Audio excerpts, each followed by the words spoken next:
If you're a facilities manager at a university, you know students rely on the cafeteria for breakfast, lunch, dinner, and the occasional late-night snack. So when a dishwasher breaks down and dirty plates pile up, the mess hall can turn messy in the blink of an eye. Enter Grainger.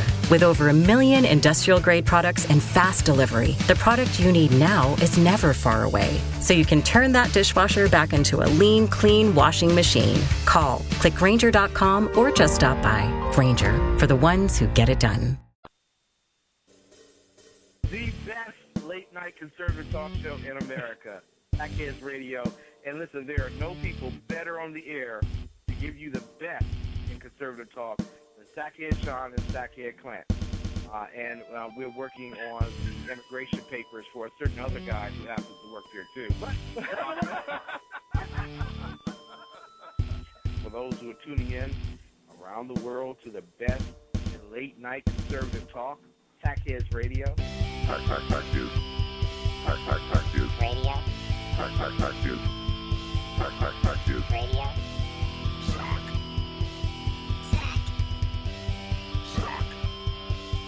Sack.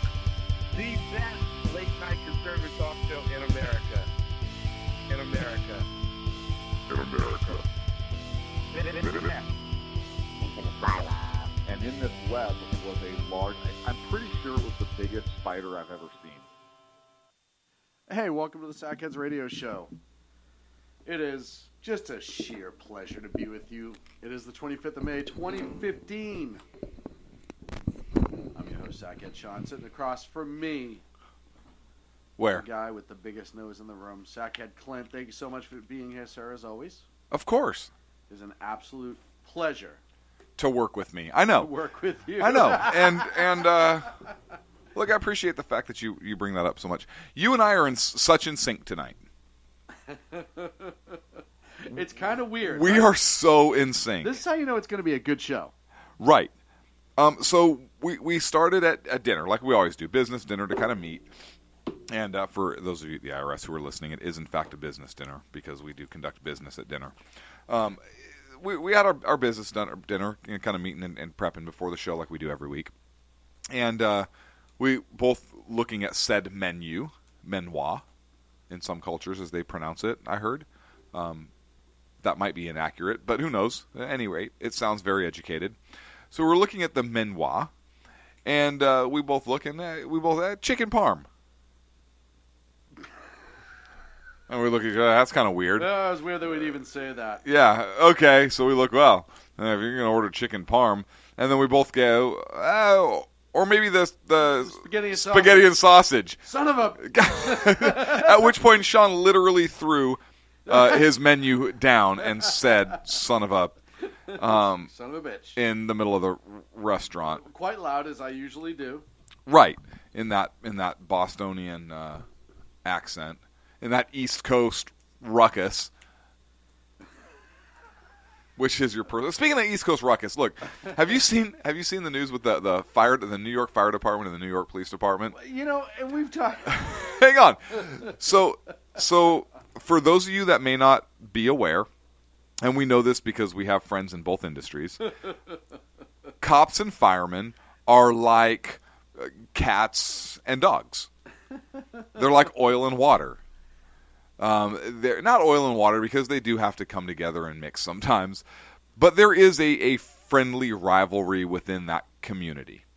In some cases, apparently, it's not too friendly because in New York Fire Department, New York PD, they were engaged in I think it was a charity football game. Well, and here's the problem.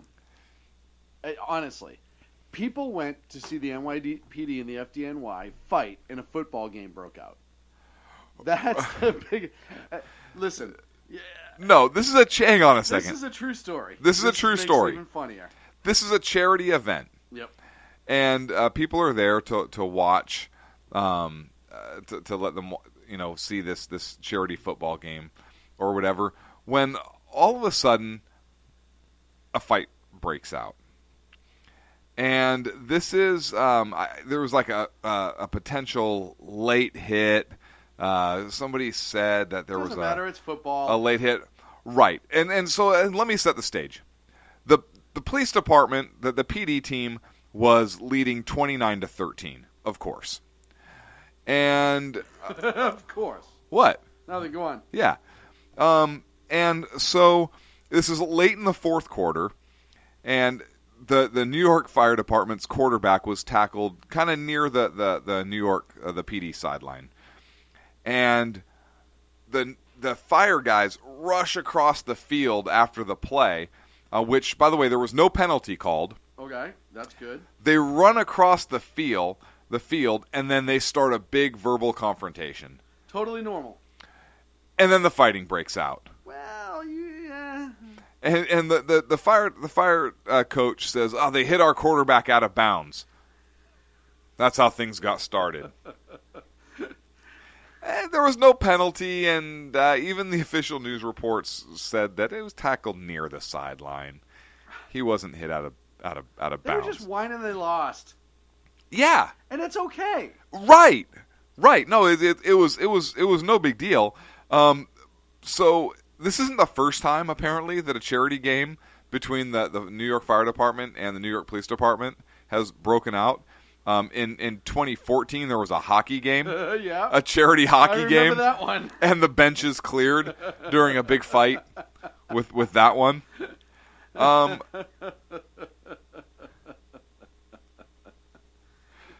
So, Well, listen, shit happens. yeah, right. And it's part of football, and it's the competitiveness of the sport. Right, and you get two like type A type jobs, right? Yep. And then it's obviously the competitive nature. Now that turned unfriendly, but there usually is that banter between the fire guys and the police guys or gals and peoples. So I thought that was a funny story. I thought that was an interesting All story. for a good cause. Hey, listen. Right, all for You yeah, have- fight for a cause. Why you not have call it that? boxing matches for charity all the time. Right, why You not? got both. They actually should have charged more for the tickets for the 2-to-1. They should have. And fight for the cause. Fight for the cause. That's what the next What was important is the charity made money. Right. That's really the most important thing. it really is. But so let's do this. Let's propose Oh, no. to the New York Fire Department and the New York Police Department that your next event is called Fight for the Cause. Fight for the cause. And you're guaranteeing that a fight is going to break out because you two evidently hate each other. I don't know. I'm just guessing based upon all these fights. And hang on. I want to talk for a minute to the fire guys. I'm going to help them out. Oh, no. No, listen. Hey, look, fire guys. So Hey, fire guys. yeah, I'm going to help you guys out. Look, if you know these events are going to break out into a fight, first of all, these are cops. I mean, the street fighting is kind of what they do, Right. right? Don't challenge them to hockey or to football. Challenge them to like a ladder climbing contest, Ooh, Barker Lounger sitting. right? Or like a chili cook-off. Ooh, that's a good one, too. That's a good chili cook-off for charity, right? Something like that. Pull-ups, I don't care, right? Like do something like that. Now let me talk to the cops for a second. Hey, cops. Is it really a challenge to beat up on fire guys in a street fight? No. Right? So look, you know they climb ladders, Right. they rescue cats, and they get girls. And I understand that you're jealous because the fire guys get all the girls. Because everybody loves the fire guys. Don't be mad at them. Embrace them. Fight fire with fire. Right. So now I want to talk to both sides. Get along. This is a charity event. You guys work together. I'm right? gonna have a. Like if seriously, if there's a house on fire, the fire guys have the balls to go in and handle business. And cops, you get to hang out outside. I'm sorry. Right? And when somebody's shooting at people, hey cops, you get to go in and handle business because you guys have balls. The fire guys get to wait until everything. Oh yeah, we'll just wait out here until everything's fine. All right. Let's bring it together, folks. Have a little sackhead love. Well, of course, Jersey Joe, our resident firefighter at Right. SHR Media, is immediately, because we have so many fires here that we need a firefighter on staff all the time, Right. is immediately. Because everything we do is putting out fires. Right. One's about to be put out right now. And you know how many fires I actually have Joe put out for us on a regular basis? So, Right. it is. Joe, please don't get your feelers hurt. This is satire. All he's saying is just have the police department put down the donuts and stop fighting. And this is true. Listen, this is another issue. How many cop friends have we talked to? This 30, is the issue, 40, right? 50. Because look, fire guys are eating chili, right? They're eating Tri-tip. prime rib. They're eating tri-tip. Right. Those guys can cook. What are the cops eating? They're drinking coffee out of a styrofoam cup and eating donuts and stale bagels. Right. I mean, I'd be upset too.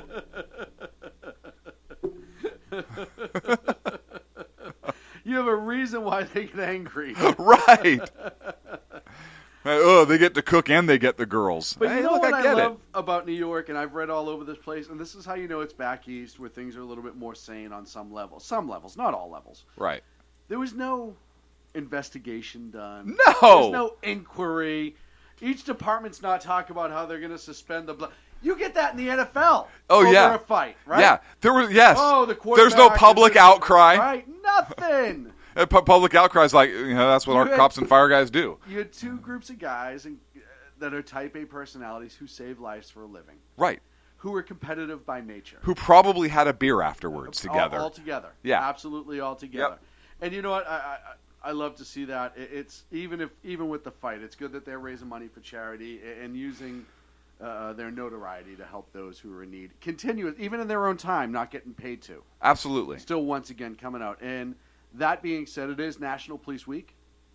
It is National Police Week. And Is it National Police Week? Or was that last week? It was last week. Yeah. I missed it. Yeah, you did. Um, No, we didn't. No, we didn't. We talked about it. Yeah, a little we talked bit, about but it. I wanted to follow up with it a little bit You're more. playing repeater right now, and I'm picking up what you're putting down. You're playing repeater right now, and I'm picking up what you're putting down. But we have to move on. Anywho. What are you talking about? That was a great story. It was a great... no, I think that story was outstanding, my friend. I didn't see anything wrong with it. Now we need to have General Jackassery, since we kind of glossed over that section. Well, no, that was That was part of our general jackassery. That is news. You brought up an article. I want to bring up an article. Okay. Our friend over at bloviatingzeppelin.net, Ooh. BZ, wrote a great article, and it's titled, and I quote, "Note to Speaker Ryan, fuck you." I think it was blank. Okay, sorry. You. I've talked to BZ personally, and he was just being nice. And he goes on and essentially says, "You're dead to me. The GOP establishment's dead to me. I'm sorry I had to create such a vulgar title for this post, but I'm done. Ladies and gentlemen, the GOP are working hand in hand with the leftists to bring down the nation." And it goes on, and I don't want to upstage a story. I want you to go there and read it, bloviatingzeppelin.net. It's a great letter. And it really sums up for how a lot of us are feeling right now in this country. With the refugee status, with the current election, et cetera, et cetera. I think he really kind of hits to the point. It's very well written, as is all of his articles. If you read a lot of his articles, he does a really good job. But definitely check that out.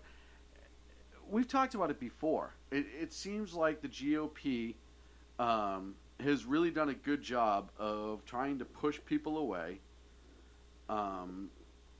who are otherwise in their corner. We've seen it with the anti-Trump sentiment. And again, it doesn't matter which side of the aisle you're on, because if they did this to Cruz and Cruz was the presumptive nominee, I'd be just as angry. Or anybody else. Where you start showing me that because it's not the person you think it should be, that you're going to start slamming the divide. And then Speaker Ryan with the Syrian refugees and a lot of the other comments, he's just getting away from the core values yet further of conservatives. And he wonders why. And a lot of there are people out there who are Republicans who are wondering why there's such a rift right now with conservatives. It's shit like this. People are angry. Mm-hmm. Not just the Trump thing, but the Syrian refugee thing. 10,000 Syrian refugees. And they're not doing anything. That, like I wrote in the article a couple weeks ago, the simple fact that they've done nothing to fight Obama on his policies over the last couple of years. They've done plenty to attack each other nonstop.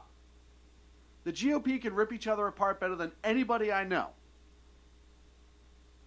But they haven't done much towards Obama. Yeah, the House has passed 52 repeal Obamacare, but the Senate hasn't acted. Dave, you're right, 300,000 refugees. I'm sorry, 300,000 Syrian refugees. But the GOP hasn't done squat. Mm-hmm. But they sit here and they love to tell us why we shouldn't vote for somebody. They love to tell us why we should accept the Syrian refugees.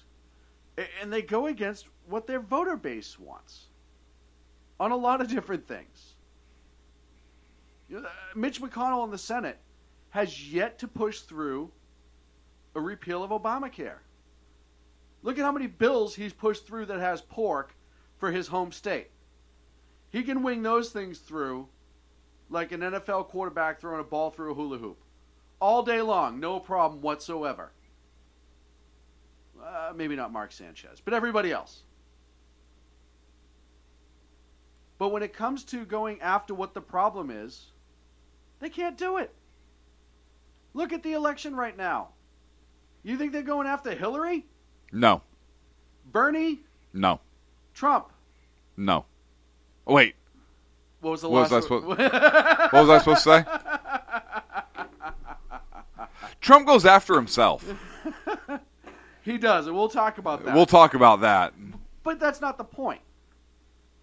The point is we keep hearing how the party has to be brought together.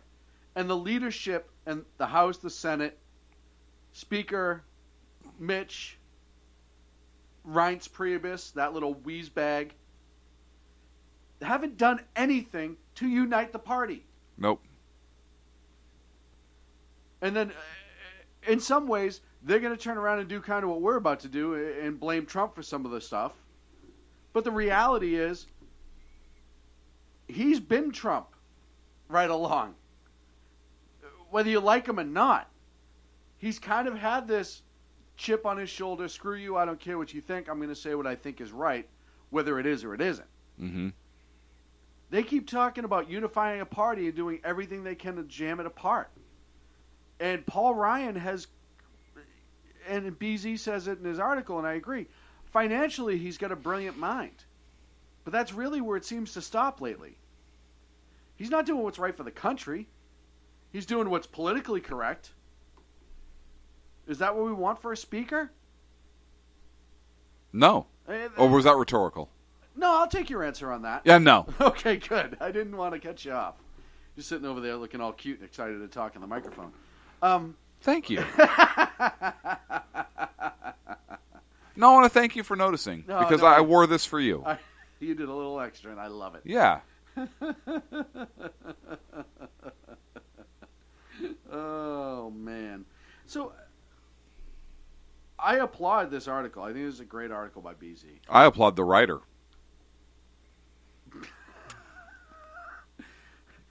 You got me on that one. You're right. I applaud the writer, too. No. You already messed up. I prefer to call him an author. But you call him whatever the hell you want. Yeah, I call him a writer. So, speaking of Boston,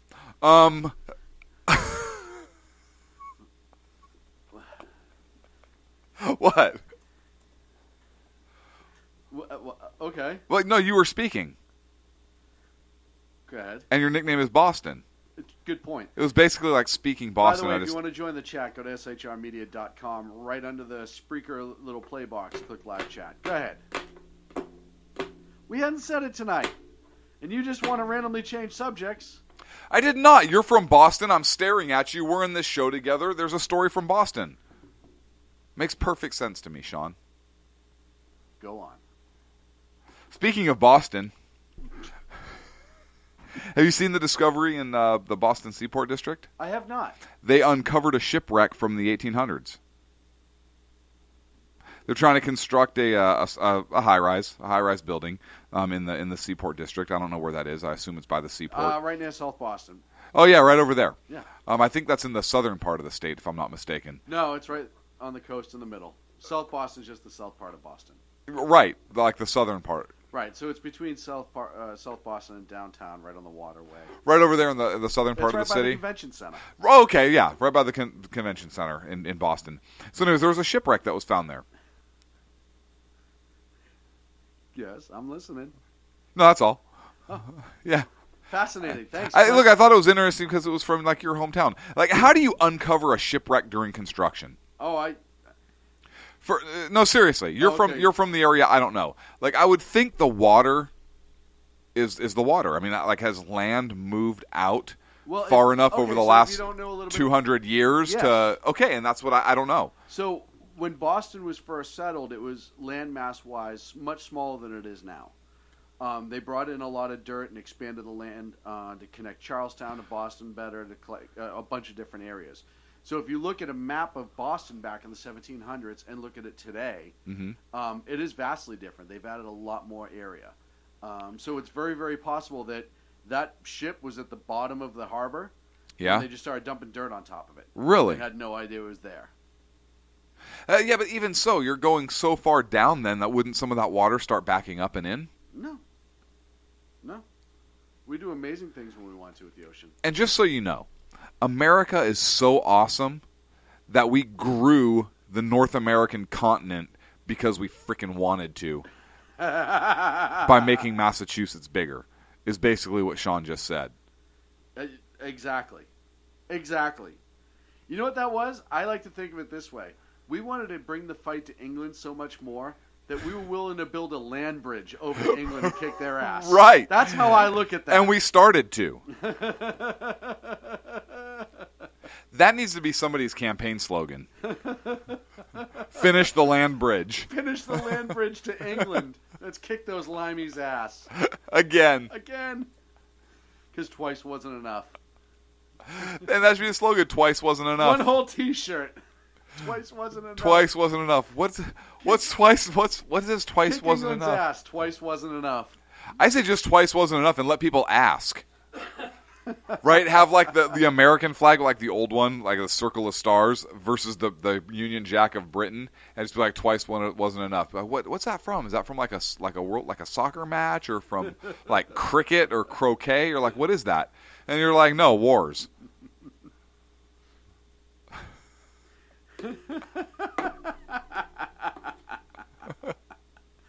Oh man, all the way back to the days when the French flag actually had color in it.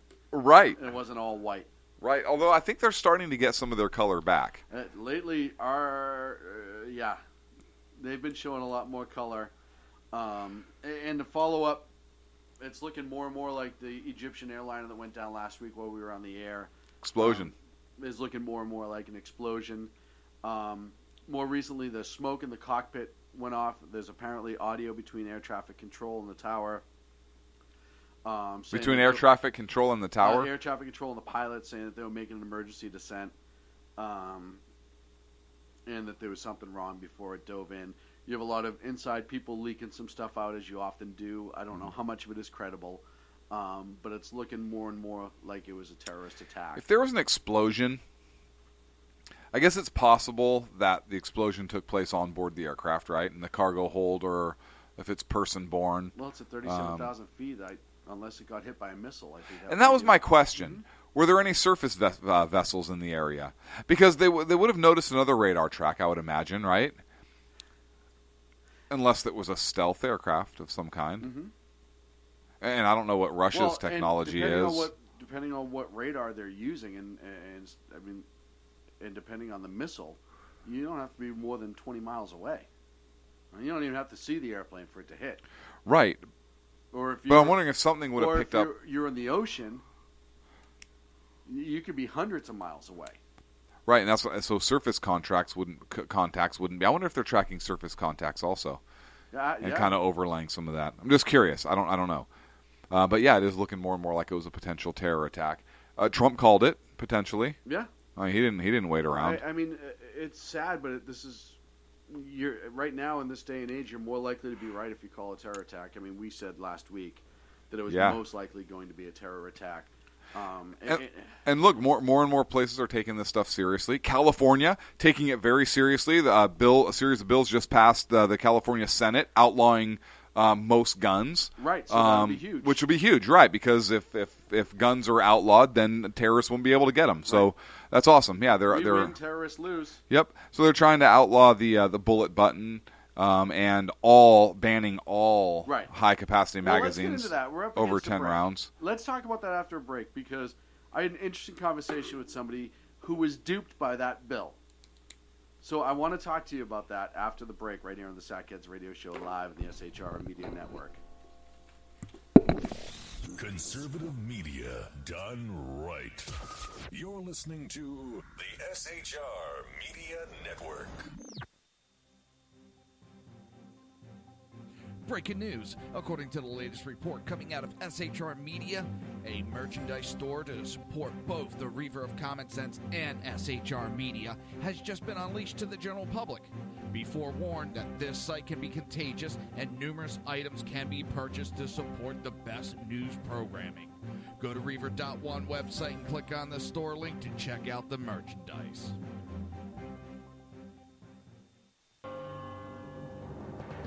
Hello, I'm Matt, a student at Hillsdale College. Here is Hillsdale President Larry Arnn on the continuing relevance of the Constitution. Many argue today that the Constitution is outdated because it addresses problems peculiar to the 18th century. Some parts of the Constitution do read rather quaintly. Consider the injunction against titles of nobility in Article 1, Section 9 of the Constitution. But is that so outdated? The purpose of the injunction is to prevent the government granting special privileges to some for partisan reasons. This strikes at the heart of the rule of law.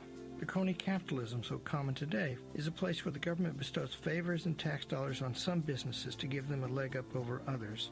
This is exactly the kind of thing the Constitution was meant to prohibit. The Constitution is not so outdated after all. This Constitution Minute was brought to you by Hillsdale College. To join the national conversation on the Constitution, go to constitutionminute.com. Times are dark. The people misled by corrupt politicians, lied to by establishment media, and deceived by the false messages of Islam. A nation in confusion needs a guide. It needs a man with a cane. I'm Dave Milner. Join me on Spreaker, SHR Media, High Plains Talk Radio, Live Rebooting Liberty, and YouTube for a unique brand of commentary on the unpleasant blind guide. Because truth is not always pleasant. In a world controlled by corrupt politicians. You got a business. You didn't build that. A team of ordinary men emerge from the ashes to give voice to the voiceless and hope to the hopeless. Sackhead Sean. Dude, I'm not saying Calf was stupid, bro. Sackhead Clint. All good friends of ours usually show up drunk. Also starring Sacco as the producer. I'm a little bit drunk, 'cause I'm drinking. They are the Sackheads Radio Show. Every Wednesday at 8 p.m. Pacific on shrmedia.com.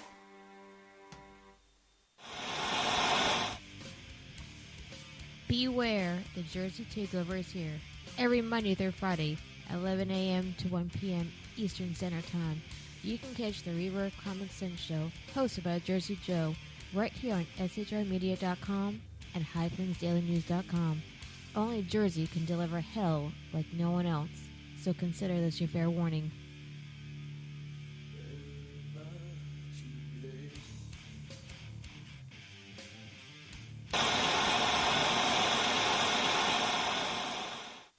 Conservative media done right. You're listening to the SHR Media Network. Hey, welcome back to the Sackheads Radio Show. Just had a great meme sent to me by one of our friends and listeners. It's Bill Clinton laughing and clapping. He says, "If I just realized if Hillary wins, I get interns." So before the break, we were talking about California with this whole sweeping bout of gun laws. California. It is so adorable, the crap you try to pull and act like you're trying to save people's lives. It really is. It's just cute. California passed a litany of bills that are sitting on Governor Jerry Brown's desk. one of the biggest ones right now is about the bullet button. Now, for those outside of California, the bullet button on a semi-automatic AR-15 style rifle and other semi-automatic rifles, but really it applies to the AR-15, goes in place where the magazine drop goes. So instead of pushing the little button on the side and the magazine drops, you have to have what's called a bullet button. And essentially, it's an indented hole where that button would go that you have to take the tip of a 5.56 or 7.62 or just about any round that comes to a point and push it in to drop the magazine and change it out. Now, the theory behind that, however misguided it was it would slow down the amount of reload time a potential active shooter would have in an active shooter situation. A lot of it was based on the North Hollywood bank robbery shootouts back in the early 2000s. And one of the things that came out of that, it wasn't that the police didn't have the appropriate weapons to fight the bad guys. It was that they were changing magazines too fast. So in comes the idea of the bullet button. Flash forward to today. They are proposing now to outlaw. Oh no, the it bullet passed. button. Well, it passed. It has to be signed. Passed the Senate. Yep. Has to be signed by the governor. Proposed to eliminate the bullet button. Now, I've already had one friend. And high-capacity magazines. And high-capacity magazines. Which they define as anything over 10. I want to focus on the bullet button first. Okay. I already had one friend who is a gun owner. Who... Evil person. Right. Who honestly thought, because of the way it was sold to him, that it meant the bullet button itself was now able to be changed out in California and a regular magazine release could be put in its place. That is not the case. Right. The case is that they will eliminate bullet buttons, make the bullet button itself illegal, therefore you cannot affix it to the weapon. The weapon would then become illegal because it doesn't have a bullet button attached to it. Right. Therefore making primarily AR-15 style rifles or AK-47s, or M1As. M1As, but for the most part, AR-15 will be affected. That's the collector weapon that a lot of people have right now. Yeah. More so than anything else. But anything along that line, semi-automatic rifle with a detachable magazine and a pistol grip will now be outlawed in the state of California. Or semi-automatic rifle, even with the detachable magazine, without the pistol grip. So now, it used to be if you had what was called a Sportster grip on it, which was not the pistol, you were exempt. Yep. This would change that. Yep. You could no longer have the Sportster grip, which is just like a smooth rifle grip. And so you're looking at literally hundreds of thousands of weapons in the state of California that will now be outlawed. One of two things will happen. They will gladly probably take them at local law enforcement stations for free because they're illegal and you have to turn them in. They'll give you a grace period. Or you'll be able to transfer them out of state. Once again, the state of California will lose sales money going outside the state. To the tune, and for people who are gun owners legally, follow the law whether they like it or not. 99.9% of gun owners who are legal gun owners follow the law. Yep. And if this gets signed by Governor Brown, which we'll hear in the next day or two, I'm sure, it will essentially eliminate a vast majority of weapons in the state that can be possessed otherwise lawfully by a private citizen who meets the criteria. The other one they want to outlaw is high-capacity magazines, as Clint mentioned. High-cap mags in California, if you owned a weapon before the high-cap ban, and you owned the magazines before the high-cap ban, help me out, was it 2001 in California, Clint? I wasn't here. It was sometime around 99. I don't remember. I'd have to pull. Yeah. I'd have to pull that for the high-cap mags. Yeah. But if it was more recent than that. Was it? Maybe it was 2004. It was before I moved out to California. But you were able to maintain those because they were purchased pre-ban. Pre-ban, right? And now here's an interesting question.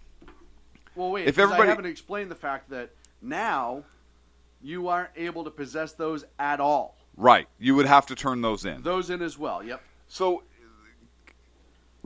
I didn't think the government could take your personal property without compensation. Well, of course they can. It's the government. Right, and this is the problem. Eminent domain. Eminent domain. They're eminent domaining my guns. Right. Right. So if you turn your guns in and you get a receipt, the government doesn't have to reimburse you because I think you're voluntarily giving up your item, right? Because you can sell it. Right. You can Well, you and can that's the sell thing. your gun out of state. They're not turning around and saying you have to turn it into the government. Right. They're just saying you can't possess it. Right. You can't possess it. You can turn it in if you want to, or you can sell it out of state or do something else with it.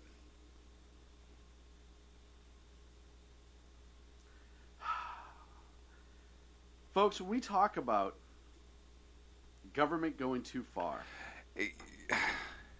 And one of the things they used was the San Bernardino Yes. killers. Correct me if I'm wrong. Never And should have possessed the weapons. I don't have the facts right in front of me, so I'm going from memory.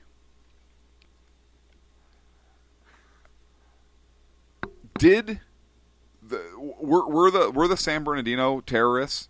Did they have bullet buttons on those ARs, or were they regular detachable magazines? Oh, I believe they had regular detachable magazines. So I think, if I remember right, I think the weapons were purchased lawfully by a third party, brother-in-law or somebody else. Right. And Given then illegally. right, and then they were modified illegally, I believe, and I believe high capacity magazines were also used, which were still illegal at the time, because I'm pretty sure they didn't have those pre-ban. I'm pretty sure you're right. So, if I'm recalling the facts of this case correctly, and anybody in the chat room, please feel free to correct me if I'm wrong, because I'm literally just kind of going from memory here. But I believe that they did things with those guns that they should not have done. They shouldn't have possessed them to begin with. That's kind of my point. Right. It was even if they were, though the weapons So initially they were were already in violation of a law prior to the incident. right, but the weapons were lawfully purchased. Mhm. But then I believe they were illegally modified, Mhm. transferred, and they had Well, magazines they were in that they shouldn't have violation happened. Technically, they were in a law violation when they conspired to commit the act with those weapons as well. Right, but we're talking just about the weapons but, violations here. Right, I Yes, understand. yeah. Technically, they were violating the law when they were conspiring to commit a terror attack. Right. Right, And why didn't that stop them?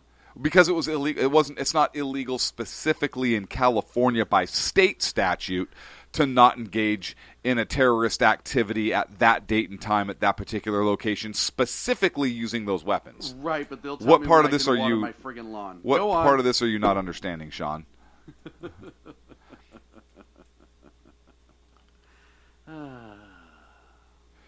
So the very justification they used to kind of spin this or sell this to the public is flawed. Right off the bat. Of course it is. Honestly, you look at the history of gun control, and we've talked about it on the show 1,000 times, probably more. It's never actually worked. It's never and it's never gonna work. Because bad people who do bad things with guns or not are gonna still do bad things. Look at Terry McNichols and Timothy McVeigh and the FBI attack. Not a single weapon was used. A bullet. They used a bomb. Look at the World Trade Centers. The first bombing and then the actual 9/11 incident. Mm-hmm. You look at cars that have been used as weapons over and over again. Evil people are going to do evil shit no matter what laws you have on the books.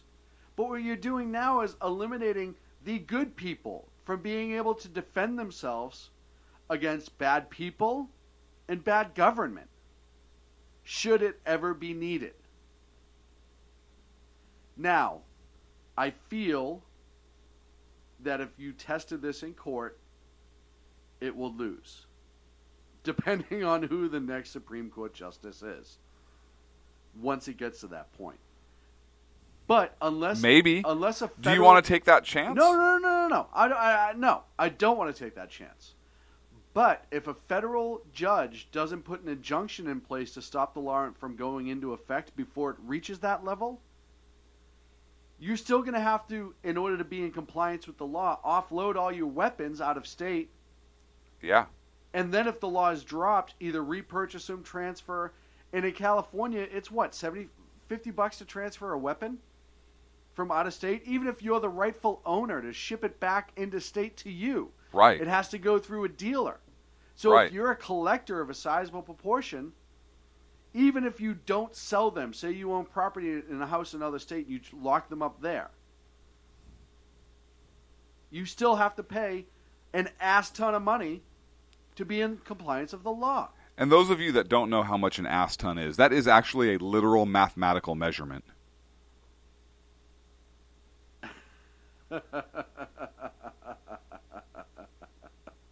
It's not even metric. No, it's not.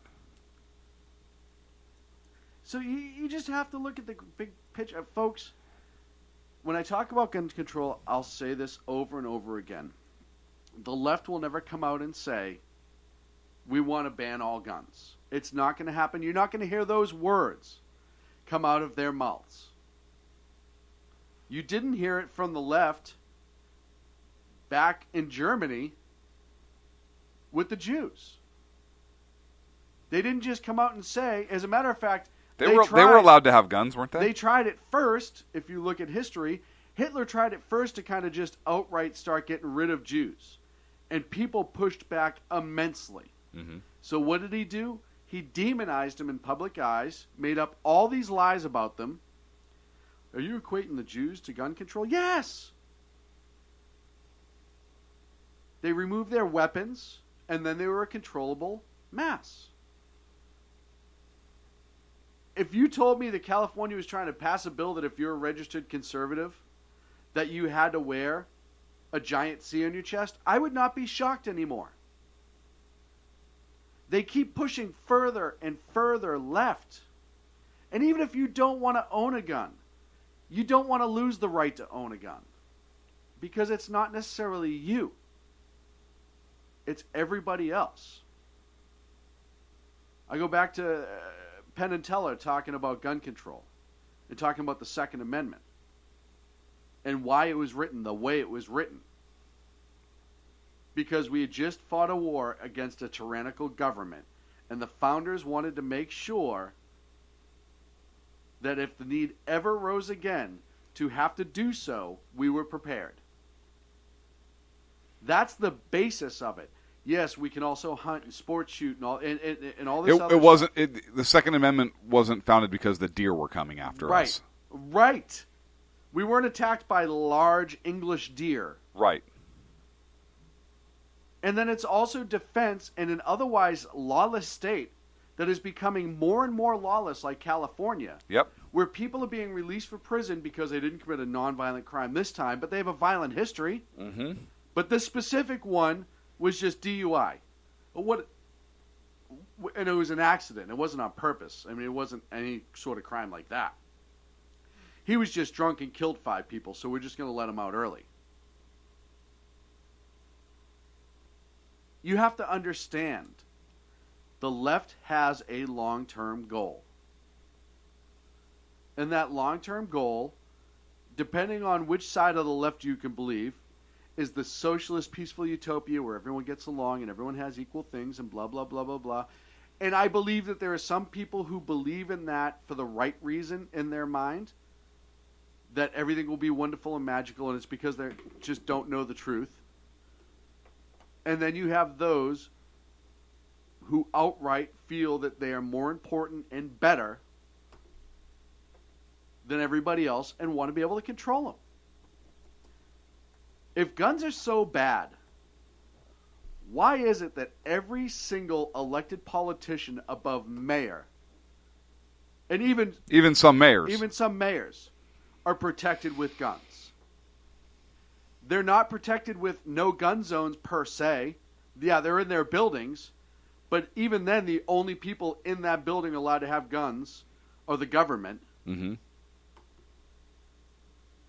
But the reality is they protect themselves with guns. Well, that's because they're afraid of other people with guns. No.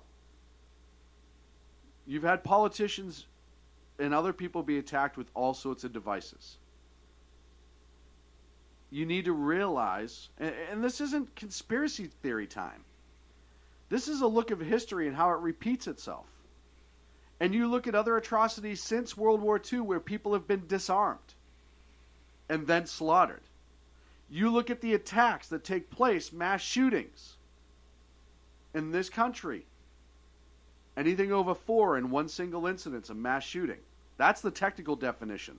Not suicide and all the other crap that the administration tries to push out when they talk about gun violence. By the way, suicide isn't gun violence.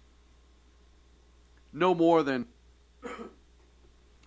hanging yourself is a domestic suicide or a domestic violence act. Just because a weapon was used doesn't mean it's gun violence, so knock it off. But the reality is what it is. They trump up these numbers all over the place to scare people. Look at Australia, prime example. Australia, that was only, 5-6 years ago? Now they're talking about reversing it. England, they've done it twice. The first time was before World War II, and they were begging for our guns when they were feared that Germany would invade. And we sent them ours. Our citizenry donated weapons, their personal firearms, to protect the people of England.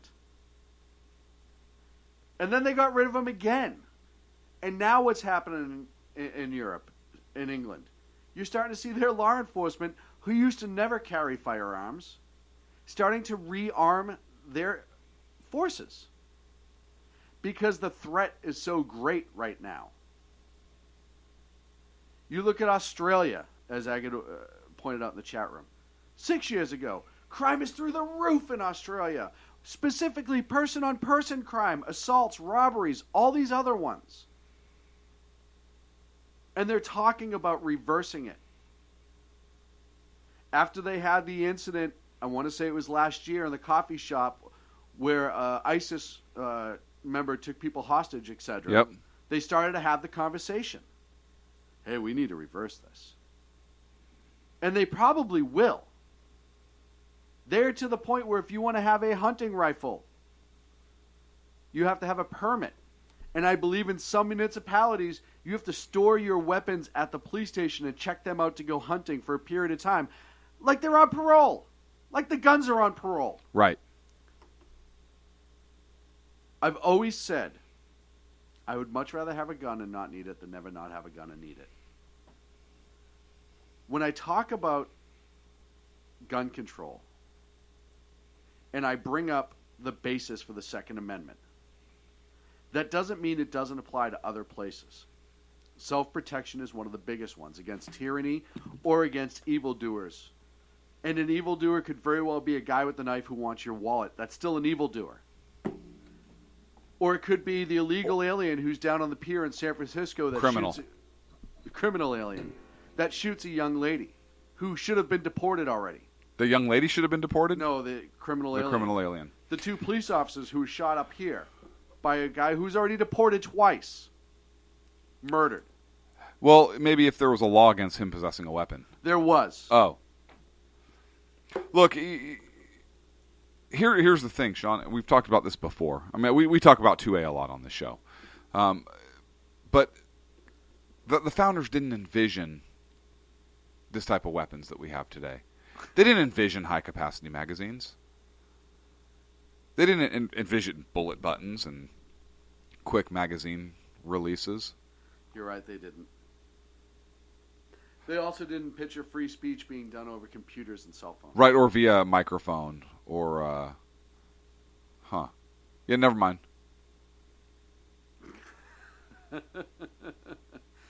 And for those people who want to argue, oh, government would never do that, blah, blah, blah.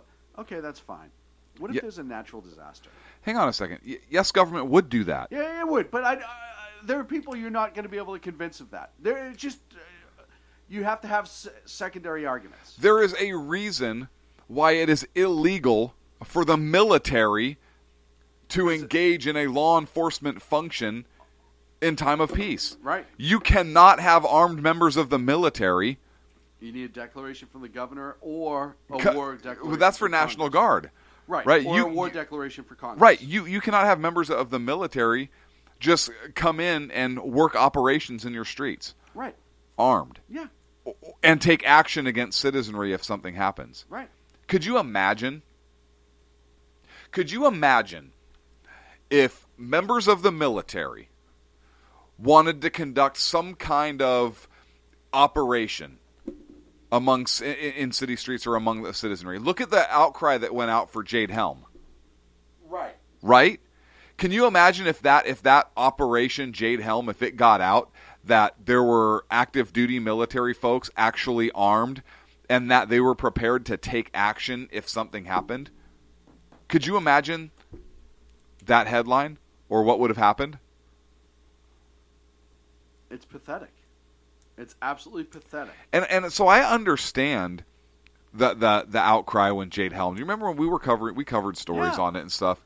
And I mean that's just one example of the military. So yeah, the government would, and I'm not saying this government would do that, although there's been some interesting things that this administration has done for sure. I don't care who's in office. Let's put it that way. Yeah. The potential for tyranny is always there. Always. Because the temptation for power. And man is fallible. And our leaders are human. And they are fallible. And you can have somebody going into office with all the right intention. Look, this is why I think term limits are a big deal. Huge. Because power corrupts. Right. Absolute power corrupts absolutely. So, yeah, the Second Amendment. I wish it were the first. Look, hey, Congress, how about this? I have an idea. I'm gonna talk to our men and women in Congress for a moment. Oh, good. This should solve a lot. Yeah. Hey, Paul. Talking to you, Paul. Why don't you get off your ass and introduce a constitutional amendment and just take all doubt away from the interpretation of the Second Amendment? Mm-hmm. Or, hey, states, I'm going to talk to all the state governors and assembly bodies here. Hey, guys, how about you call a convention of states together? There's enough of you with Republican-controlled houses to do it. Call a convention of the states together and pass a constitutional amendment, or at least try to, at least sack up and try to, that will erase all doubt as to what the interpretation of the Second Amendment is. Fix it. Fix it. If you're so concerned that it's wrong. If you're really concerned, no, I'm talking to the conservative group out there, or the liberals, either side. Somebody have the testicular fortitude to call a convention of states, or do it in Congress, since the Republicans control it right now, and clarify the Second Amendment and put it through as a constitutional amendment. And then all this goes away. I agree. If a majority of the country really believes this way, really feels this way, believes strongly in the Second Amendment, huge 2A, then why not rework it? Right, and let's throw term limits, as Agudo suggests. Yeah, Congress but and SCOTUS. Yes, absolutely. But we're talking just about 2A right now. Look, then. Well, if you're gonna have a convention. If you're gonna have a convention, might as well ask for everything, right? If you're gonna make a wish list from Santa. But let's just deal with the 2A issue right now. Hey, look, throw verbiage in there.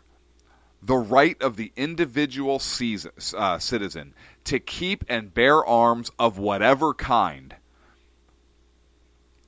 for personal defense and preservation of liberty shall not be infringed. Period. And you can add other verbiage in there as well.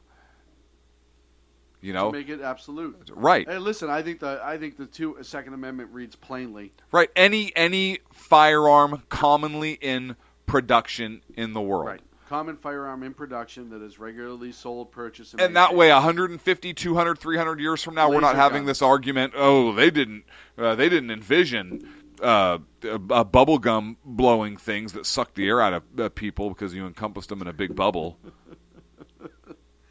No, I agree. And the last point I really wanted to make, if it's okay with you, just before we wrap up, is even if you're not worried about government, think natural disaster. Yeah. Hurricane Katrina, the absolute insanity that went on, and people weren't able to defend themselves at all times. And you look at how this country goes crazy if people don't have power for 48 hours. Imagine if it's something major, EMP, naturally caused, solar flare. Things to think about. Hey, That's why I wear a tinfoil hat. I have a quote for you. You too, actually. I do. I want a quote for you before you the other one's before really you get small. on. Look, and you call it Jimmy. This is a quote. But now, if you have a purse, take it, and also a bag. And if you don't have a sword, sell your cloak and buy one. You know who said that? Who? Jesus. Luke 22:36. That's a good one. Yeah. I did not know that. Uh-huh. Even Jesus knew it was an individual, right? He knew what was up. Yeah. I mean, he may have been talking more metaphorically because that's what he did. I But think still. Get a sword. But still. Get a sword. Hey, other news for you hockey fans. I know Joe and a couple other people are hockey fans. The San Jose Sharks, for the first time ever, will be headed to the Stanley Cup. 5-2 victory over the Blues. The Blues, like from Jungle Book? Blues. It's just the bare necessities. Hey, congrats to them. Congratulations. I'm a big hockey fan, and I've liked the Sharks organization. I think they do a good job, and they really try to make a winner. So good for them. First time to the dance. Have fun. We'll be back after this right here on the Sackheads Radio Show. We come back, we talk about Venezuela. Venezuela? Conservative media done right. You're listening to the SHR Media Network. Breaking news. According to the latest report coming out of SHR Media, a merchandise store to support both the Reaver of Common Sense and SHR Media has just been unleashed to the general public. Be forewarned that this site can be contagious and numerous items can be purchased to support the best news programming. Go to Reaver.one website and click on the store link to check out the merchandise.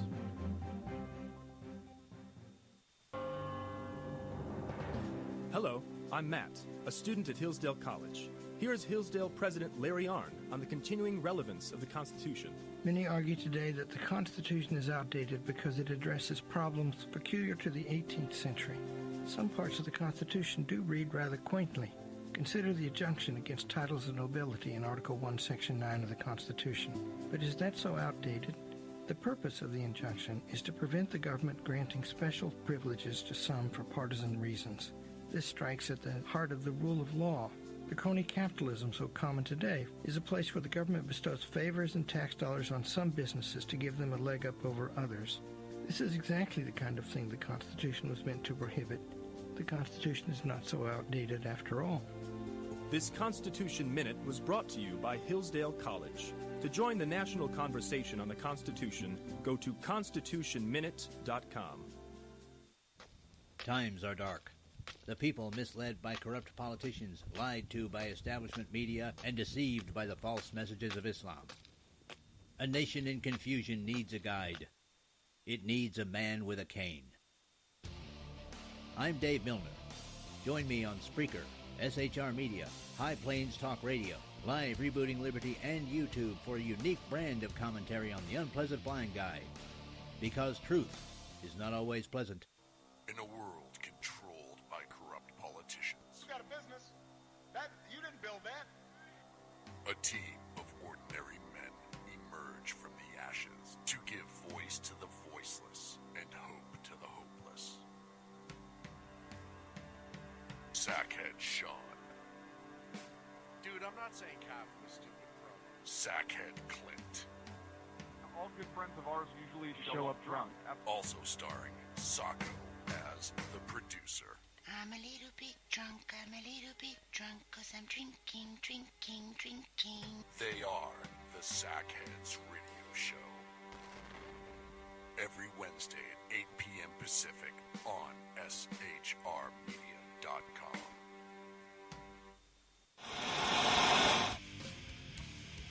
Beware, the Jersey Takeover is here. Every Monday through Friday, 11 a.m. to 1 p.m. Eastern Standard Time. You can catch the Reaver of Common Sense Show, hosted by Jersey Joe, right here on SHRmedia.com and HighPlainsDailyNews.com. Only Jersey can deliver hell like no one else, so consider this your fair warning.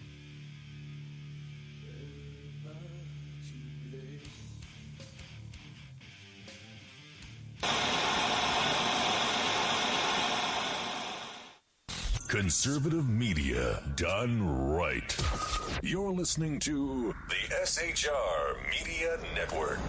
Welcome back to the Sackheads Radio Show, live on the SHR Media Network. It's hour number 2 here of the Sackhead Insanity. Thank you so much for sticking around. Or if you're freshly joining us, welcome. Go to shrmedia.com, click live chat right under the Spreaker play box if you want to join the conversation in the chat room. So I want to say thank you to all the well wishes I got on social media. I tore my ACL last week, and I put it out today because I wasn't really sure till today as to what happened. Got the MRI done this morning, found out that I did in fact tear my ACL, so I'll probably have to go through surgery and some other things to get it fixed. But honestly, the amount of text messages, inbox messages, emails, and stuff like that I got is pretty touching. And I really appreciate that because I probably don't deserve it. Everyone who's telling me you ever notice when you have an injury like this, how many people want to tell you about their injury just like it? And I appreciate it because, it's always good to get other perspectives. This will be my 4th knee surgery, so I have a pretty good idea what to expect, and I will be fine. I'll be back, well, probably not. I'll be back soon, to 100%. Quick question from the chat room was, did Clint hit you by mistake when he was throwing a rock at a hooker? Excellent reference there. Great question. Excellent, Agador. Thank you. Great question. Yes. Yeah. Look, here's so Sean makes up this whole bubble soccer story, and it's cute, but here's what happened. So I was in a hotel this weekend, and outside I see this rather robust hooker. And this hook, to give you an idea of what this hooker looked like, do you remember the Tasmanian devil? Yeah, very well. Do you remember the she-devil? Yes. It looked like that. Oh, don't insult the she-devil. This hooker, or what I thought was a hooker, looked like the Tasmanian she-devil. And so I do what I do. I threw a rock at her. This is still one of my favorite bits that we've done on this show. That was hilarious. That was pure gold. What was that, last year when you were in Fresno for some reason? Yes. Clint called in live. I wish I could find the show off the top of my head. But explained how his pastime while passing time in Fresno after his important meetings was to chuck rocks at hookers outside of his hotel room. Oh, man. So, yeah. And then after I threw a pretty good sized rock at this one Tasmanian she hooker, she ate it. I recognized the scream, and lo and behold, it was Sean trying to mess with me. I guess he was going to try and film it, put it on YouTube, something. I don't know. Yeah, you got me. You got me good. Let me tell you. So how was that Ag that nailed that? Yes. Yeah. So Ag is actually pretty amazing with and he was. Ag knows us. Just pointing out in the chat room that Agador is like our personal biographer, right? Because he remembers stuff that even I forget about. How could you forget about the hooker? The hooker one I didn't forget about, right? Nor the other one that he's brought up, which was the crowdsourced aircraft carrier. Which I love the fact that I still want to do it. A Sackhead aircraft carrier. Sackhead aircraft carrier, because that's what we need. Hey, the Second Amendment guarantees us that right. Yeah. Yes, it does. And letters of marque. If we could get both, we'd be on a mission. If we could get the aircraft carrier with letters of marque. Dude, I'm telling you right now, you could make almost like, you know how you do tour guides on fishing, on rivers and stuff like that? Yeah. You do something like that, only pirate hunting. Or terrorist hunting. Well, it's the same thing at sea, because you're in an aircraft carrier. Right. With the letter of marque, you can't go into other sovereign soil and hunt without permission from that country. If you get permission, that's fine. Right. But let's just stick to the letters of marque thing. Right, so stay in international waters. International waters, sanctioned by the U.S. government. Yep, U.S. flagged ship. Yep, absolutely. We'd have to, even if we had an aircraft carrier, we'd have to put 3 masts on it. We're not landing aircraft. Right. And if we do, it'll be a helicopter to evac me for drinking too much. Now. Right. Or maybe we get a surplus helicopter and we throw some, rockets on it, or a guy with a revolver. So you do a guided. That way we actually can do an aerial assault. You do a guided hunt for pirates in international waters. We'd even have to do real pirate radio, Agador says, and obviously broadcast. We'd broadcast SHR Media. It would be indoctrination. You'd actually have to sign the waiver that you'd listen to SHR Media around the clock while you're on it. Right. I just think that'd be... And click on all the ads. Every ad that pops up, you have to click on it. Right. SHRmedia.com. Just add. Right. Add. So I think it's a brilliant idea. We need to get back to planning that out. I want to talk a little bit about Venezuela. I have a plan.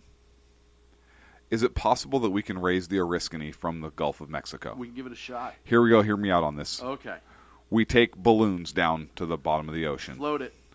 Right? We have helium cartridges. Mm-hmm. We blow the helium cartridges out. How many balloons with helium cartridges would it take to raise that? 10. I'm thinking maybe 12. Okay. All right. That might be a better one. I say we give it a shot. Let's do it. Are you waiting for an argument? No, I'm waiting for confirmation. However, let's go do it. Let's go dive the Oriskany. Attach a couple balloons. Let's go dive the Oriskany. You know that old chestnut. I'm sure we get it to the surface, it'd float, right? Agador is saying ping pong. Jersey Joe says do it with ping pong balls.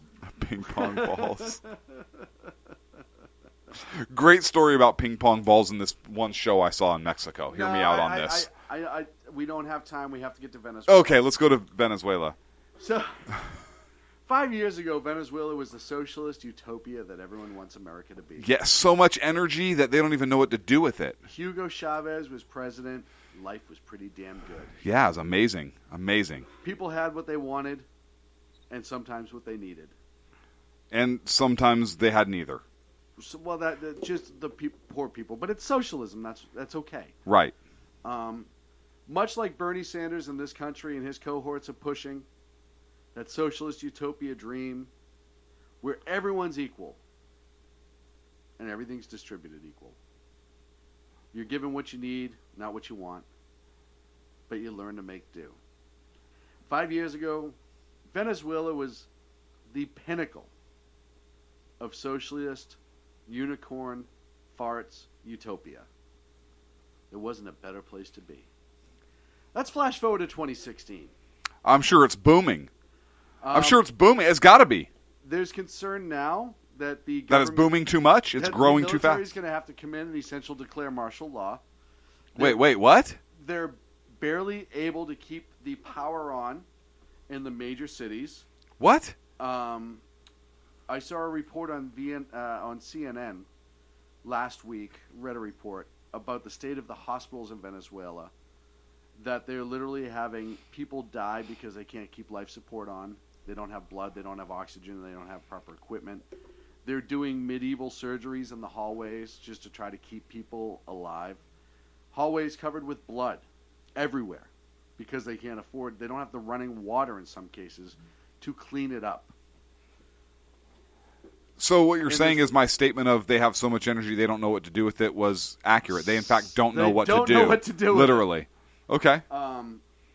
And I don't want to give them credence to that. I don't, and I'll tell you why in a second. At this particular hospital, I believe in a 5-day period, 8 or 10 babies had passed away. In the city itself, people are struggling to get food, keep food on the shelves in the stores, have money to find it, be able to power their house. It was... And Agador just nailed it. It's like a scene out of Resident Evil. And it's funny because I'm playing... I finally bought a video game because I'm going to be... Tell me it was Fallout. It was Fallout 4. Fallout 4? Because I'm not going to be able to move for a while. Right. Post-apocalyptic, downtown Boston, actually. Is it really? Yeah.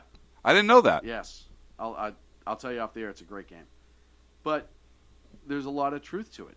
People are literally running around scavenging. In the capital cities, the big cities of Venezuela, there's not even coverage into the outskirts and how horrible it must be there. The president of Venezuela is vowing to not change things, that they'll fix it with the system they have. The opposition, who's trying to push it back to a capitalist form of government like it used to be, is being squashed, not heard in the press, etc. We are not seeing regularly the amount of conflict from people in the streets fighting with the government, and the government's ignoring it. Why? I don't know. Well, because we see with Bashar al-Assad and other totalitarian and or socialist communist leaders that the rich and those in control, no matter how bad it gets for the people on the street and the citizenry, look at North Korea. They live like kings. They continue to live like kings. Because socialism, communism, doesn't work the way everyone thinks it does. You don't have the president, prime minister, leader, etc., who's living off the same food rations or going to the same store as the average people. You don't have the Congress or whatever form of government they have doing the same thing. Oh, no, those people are paid a lot more. They're completely taken care of by the government. Pretty much whatever they want. Venezuela is rich in energy, ridiculously rich in energy. A couple years ago, Hugo Chavez was talking about selling to Russia and other places to essentially get even with us when we were having the real fallout with Russia that started essentially where we are now with Russia. They were boasting, spending money like crazy. And now they can't keep the damn lights on. When you look at socialism in this country, you see Bernie Sanders, a lot of others on the left, hell, some on the right, and they don't even realize they're being socialists. Talk about these socialist programs. Obamacare, not a socialist program per se yet. It's on the cusp because right now there's still free market entities involved. Yes, you have limited options, much like socialism. However, it's going down that road. United Healthcare, who is one of the biggest private entities that is involved in Obamacare, medical companies, who everyone says if they fall and they have to pull out of Obamacare, the system will collapse and we will be at a single-payer system. Almost like it was designed that way. Socialist. Weird, healthcare. right? Absolutely strange. Weird. Because we were talking about this. What, 8 years ago? ago? Never mind. The funny part is, all reports right now is that United Healthcare is paying out $400 for every $5 they make with Obamacare. For every $500 they make? $5. Oh. With Obamacare. That's a problem. That's not a made-up number. That doesn't work. When you look at socialism, and we argue against socialism, the common argument from socialists is, well, it just hasn't been done correctly in modern times. How about ever? Venezuela was the one that they were touting for the last few years. Look at Venezuela, look how great it is, and blah, blah, blah, blah, blah, this, that, and the other thing. It's fallen. And it only took 10 years, start to end. It's fallen. When I say Bernie Sanders is true to himself, he is a socialist. I don't deny that. He doesn't deny that. Mm-mm. He's been very forthcoming. Here's what I don't understand. I mean, I understand it, but here's the idiocy of that argument and that viewpoint. Mm-hmm. Our country has existed for how long? 200 years? I don't want to do math right now. Right? Under 200, just under 250 years. Mm-hmm. And our system of government that was established by the founders created the greatest, richest nation the world has ever known. The most generous nation that the world has ever known. You look at who funds the UN. You look at how much relief is given from the United States to countries after major disasters Insane amounts. and when things are going on. We are the most generous nation on the face of the earth. We're the most prosperous people on the face of the earth. We are blessed with individual liberties. The freest society that the world has ever known. There are people very close to me whose families have come from literally a third world country. Mm-hmm. My perspective on certain things has changed. Mm-hmm. And I've come to appreciate our country more, and really the values we have. I've always appreciated and understood that we're the greatest nation on earth, but this just added a different perspective to it. And to understand the principles that created this country, our society, our culture, and to want to turn away from that when it's been so successful for so long is insanity to me. I mean, forget about, not that you should, but forget about the historical context of Rome and the Roman Empire and the Greek Empire, but particularly the Roman Empire and the rise and fall of Rome and that republic and kind of what brought it down. And there are ridiculous parallels between the rise and fall of Rome and the rise and the decline of the United States of America. And we could do a whole hour segment or a whole show on that. But I want to point out, and I think I understand how it happened, and one of the reasons it happened is through our education system and the indoctrination of our children, where we don't learn that America is exceptional anymore. We don't learn about American exceptionalism, American entrepreneurship. We don't learn about the founding principles that really made our nation as great as it is. The crap that's being fed to our kids is America's oppressive, it's imperial, it had slavery, and blah, blah, blah, blah, blah. And look, our country's not perfect. We have absolutely had our mistakes, as every nation does. But we've come a long way to correct our mistakes. Mm-hmm. We have come a ridiculously long way to correct our mistakes. Yes. And if you think you're oppressed here in this country, I invite people who are in the LGBTXYZ, and I say that because I don't understand, I don't know all the letters, but the transgender, lesbian, gay, bisexual, that community, go over to the Middle East, see how free you are. Yep. Go to Russia, see how free you are. Yep. Go to China, you go see how free you are and how many liberties and how tolerant they are of you.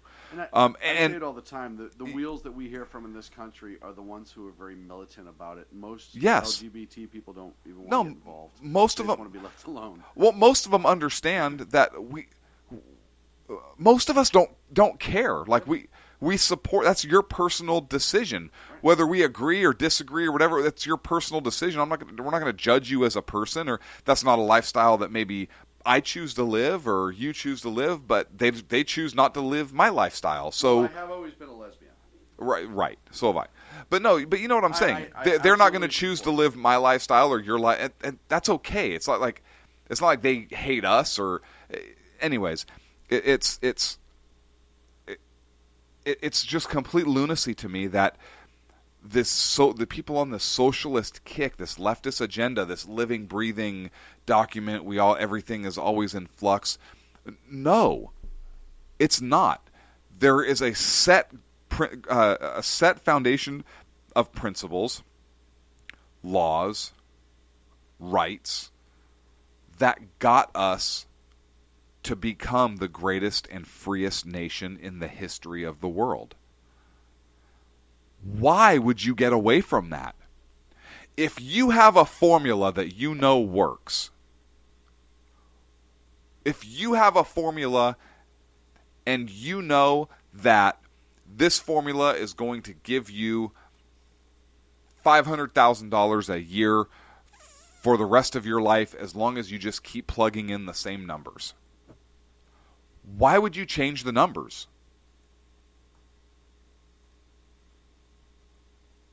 Why not? Well, because we want to improve. We want to grow. Okay. But then improve and grow within the foundational principles that were laid down. Nobody's saying you can't improve and grow and have better laws or identify different areas of improvement and growth, but do so within the structure that's been erected so that the direction we go continues to improve, continues to grow. You bring the healthcare thing up. That healthcare system that Obama put into place, so the Obamacare system, is essentially erecting a new structure. It's a new way of doing it. It's not operating within the free market principles. At all. You're creating the wheel again.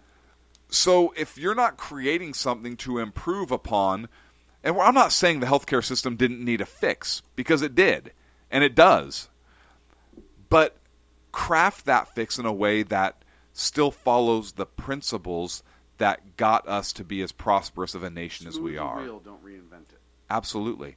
You look at when our Great Depressions happened. They happened after liberal progressive policies. Yeah. The Roaring '20s came about after a progressive term and policies. The Roaring '20s happened because we were pulled out of that, and we had a great series of prosperity.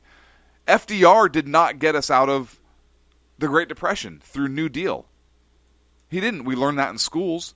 Right. But New Deal tactics probably prolonged the depression that we had. Right. The free market was not able to work. There were price controls. There were all these controls and regulations that stifled us. What pulled us out was Japan bombed Pearl Harbor, and we got involved in a war where we had to kick up industrial production. Mm-hmm. That's what pulled us out. Mm-hmm. It wasn't the New Deal that Woodrow Wilson put forth. Well, you also look at, too, you look at some of the most prosperous times in this country in modern history. You had the 50s after World War II. The 60s for the first half of it. And then all of a sudden it started to go downhill. The 70s with the oil crisis and all the other stuff. And then we had a pretty minor depression, but a depression nonetheless. 86 was the Wall Street crash. Was that the Black Friday, whatever it was, Wall Street crash? And then recently. All because we overspent and gave away stuff. You know, one of the biggest problems with the New Deal is the chicken in every pot. Well, who's going to pay for the friggin' chicken? Everyone keeps thinking... It amazes me when people think the government has this never-ending supply of money because on the news they see a printing press. They have no understanding of how economics actually work. It's amazing to me. They think that we get more money by printing it. They don't realize that it has to be based off something. Right now, it's based on a belief that it's money, believe it or not. Our current system on the Fed, essentially, it is belief that money is the only thing that keeps it afloat. Mm-hmm. You've made this analogy before, the statement before. I completely agree with you. If all of a sudden, everybody in the country turned around and said pots and pans are now the currency, it would be the currency. Yeah. Because at least then you had pots and pans that could decide how much things are worth. Right, you'd have something physical. We used to have the silver standard, the gold standard. We couldn't print more money than there was kept in the federal treasury. Right, in terms of hard metals. Yes. In terms of right. So if you look at an old U.S. $1 bill that was on the silver, it was called a silver certificate. Yep. You were guaranteed that much silver upon demand from the U.S. Treasury. Yeah. Yeah. And that kept the government from being able to overspend and take out ridiculous loans and all the other things. You didn't have the amount of debt that we have right now because in order for the government to operate, it was kept inside the confines of that treasury.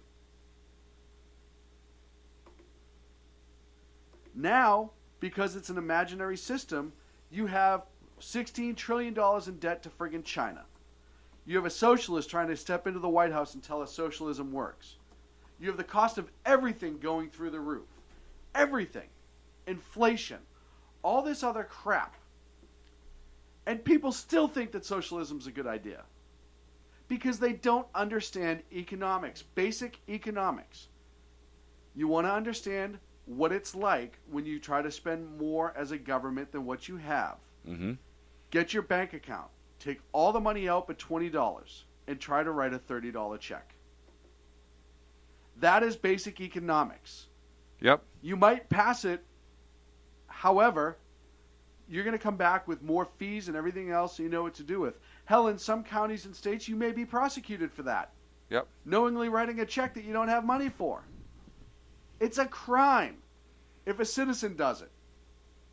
But when the government does it, it's just good business in their eyes. We're up against a break. When we come back... What? Go. No, I'm sorry. No, we are up against the break. I could talk about Warren Harding in the 20s forever. Let's keep going after. When we come back. This is a great topic. But there's other things we need to get on some pressing news. So we'll see if we have time to come back to it. Otherwise, we can do a whole section on the. Well, I don't want to cut you off Great when Depression. you're all about Warren Harding. We're past a break. Sacco would not let us continue on. Sacco would not let us continue on. This would not allow if Sacco is here. We'll be back at 3 here on the Sackheads Radio Show. Conservative media done right. You're listening to the SHR Media Network. Breaking news. According to the latest report coming out of SHR Media, a merchandise store to support both the Reaver of Common Sense and SHR Media has just been unleashed to the general public. Be forewarned that this site can be contagious and numerous items can be purchased to support the best news programming. Go to Reaver.one website and click on the store link to check out the merchandise.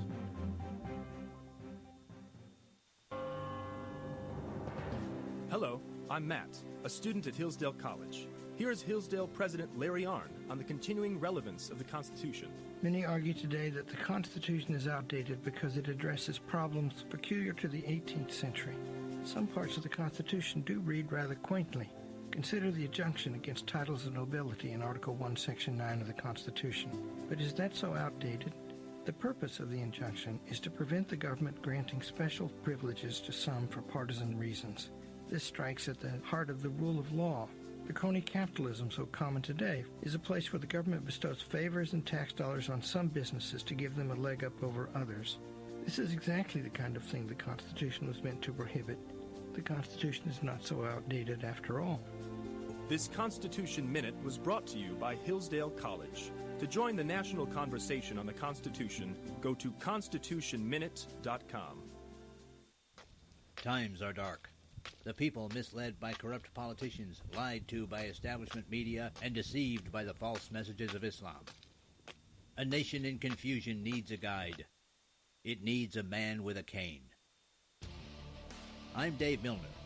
Join me on Spreaker, SHR Media, High Plains Talk Radio, Live Rebooting Liberty, and YouTube for a unique brand of commentary on the unpleasant blind guide. Because truth is not always pleasant. In a world controlled by corrupt politicians, You got a business. That you didn't build that. a team of ordinary men emerge from the ashes to give voice to the voiceless and hope to the hopeless. Sackhead Sean. Dude, I'm not saying cough from a stupid pro. Sackhead Clint. All good friends of ours usually show up drunk. Also starring Sacco as the producer. I'm a little bit drunk, I'm a little bit drunk, 'cause I'm drinking. They are the Sackheads Radio Show. Every Wednesday at 8 p.m. Pacific on SHRmedia.com.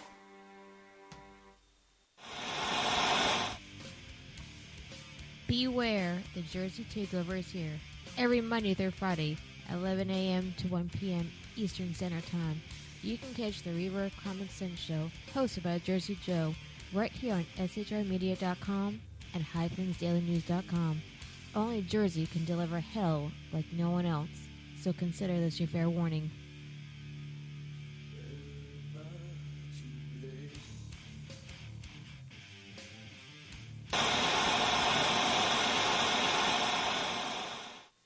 Conservative media done right.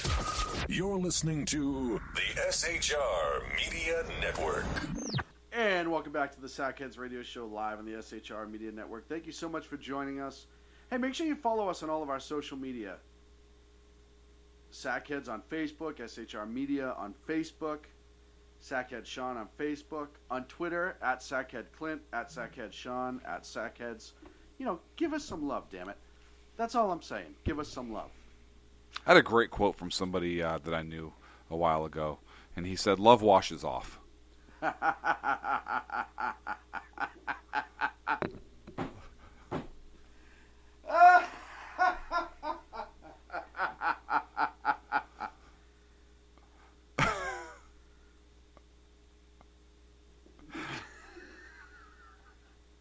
I'm sorry, I can't talk. No, I'm in the same boat right now. We need to make that a T-shirt. No, Joe, don't. Yeah, we do.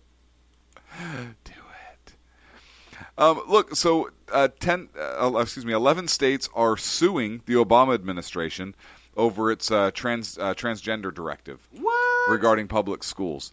I remember we talked about that last week. So the following states, it was Texas, of course, Alabama, Wisconsin, West Virginia, Tennessee, Arizona, Maine, Oklahoma, Louisiana, Utah, and Georgia. Good. 11 states have sacked up to sue the Obama administration. Only another 39 to go. Yeah. I wanted to bring that up because I know we talked about it last week, and it's an important topic. Obama came out last week and basically said, if you have public school getting federal funds, you got to allow boys to shower with girls, girls shower with boys, because they might feel like the other one.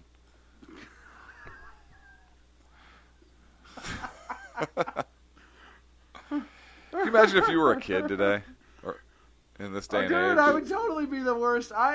Listen, I was a typical 15, 16, 17. Right, I'd be like, I am such a girl today. Dude, I'm a chick, and I'm a huge lesbian. Yeah, I'm staring at boobies because I really wish I had some. Because I think I want some in my face. I mean, on me, because I think I'm a girl. Look, I'll even tuck. Wait, I can't right now. No, it's because I'm nervous. That's why it's like that right now. Seriously. That's why I'm hung like an ashtray. They all stand up like that. Yeah, it's totally normal. It's normal. It's normal. It's only on people that feel like we're women that happens to. So I just wanted to update our listeners on that. Look, did you see the State Department, the report that came out today? Yes. From the Obama administration appointed slamming report. Yes. It's so big that even CNN and MSLSD and all those other ones had to actually post something. Yeah. They had to.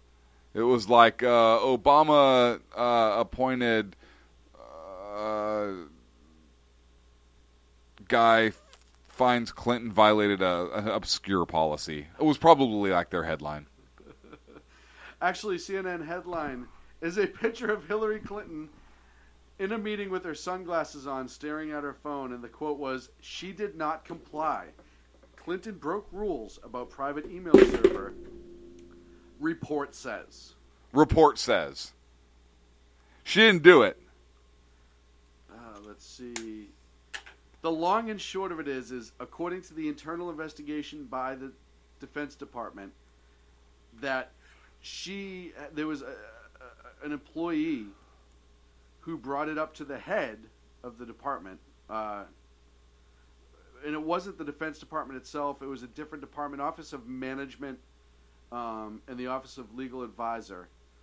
The guy who was in charge of that, who's since been removed, had a staffer walk into his office and say, "Hey, she has this server," and she was completely outside of her legal right to do so. So he essentially told her, the staffer, I believe it was a she from one of the quotes I saw, yeah, no, it's fine, and don't ever speak about this again. This was a manager, a high-tier manager. When confronted about a potential violation of our secrecy laws and acts, about a Secretary of State, Hillary Clinton, having a private server at her house in which she's answering emails via. A major concern. Don't ever talk about that again. She's a Clinton. She's Secretary of State weekend. Oh, just shush. Just shush. You shut your fat, whorish mouth, I think is the exact quote that he said. We're working to confirm that. We're looking to confirm that. The Inspector General's audit is pretty. It wasn't as harsh as it could have been. Right. But it did come out and say, look, the department, quote, was slow to recognize and to manage effectively the legal requirements and cybersecurity risks associated with the electronic data communications. So if it's slow to recognize and manage effectively the legal requirements, I just want to break that down for a moment. If you fail to recognize or manage the legal requirements of the speed limit, you're probably in violation of the speed limit law, right? Yeah. Because you're talking about legal requirements. If you fail, like we talked to, if this crazy law in California on guns passes, and a gun owner fails to recognize and manage effectively the legal requirements of gun ownership, they're probably going to end up going to jail. Right?